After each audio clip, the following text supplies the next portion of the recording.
আজ আমি fusion chicken liver fry করেছি। তার জন্য প্রথমে আমি চিকেন লিভারকে ভালো করে ধুয়ে ছোট ছোট টুকরো করে কেটে নিয়ে তার মধ্যে আদা, রসুন পেস্ট, হলুদ, নুন আর সামান্য সয়া সস, চিলি সস দিয়ে মাখিয়ে 30 মিনিট ধরে ম্যারিনেট করে রেখেছি।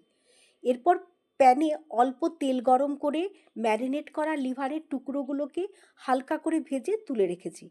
তারপর ননস্টিক কড়াইয়ে অল্প তেল দিয়ে গরম তেলে পেঁয়াজ, আদা, রসুন কুচি, টমেটো কুচি, জিরে গুঁড়ো, ধনে গুঁড়ো, সামান্য কাবাব মশলা দিয়ে ভালো করে কষিয়ে নিয়েছি।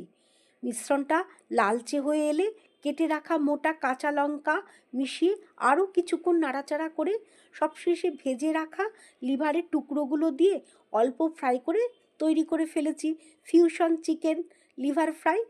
আর চিকেন লিভার কিন্তু বেশ উপকারী। এতে আয়রন, ভিটামিন D12, ফোলেট আর প্রোটিনের একটা দারুণ উৎস।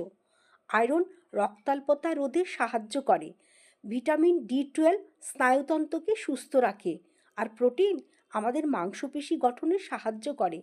তাই এটাকে খাদ্য তালিকায় রাখাটা বেশ উপকারী।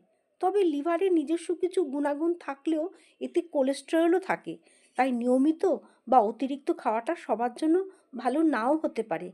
তাই ভিডিওটি ভালো লাগলে প্লিজ লাইক, শেয়ার এবং সাবস্ক্রাইব করতে ভুলবেন না। ধন্যবাদ।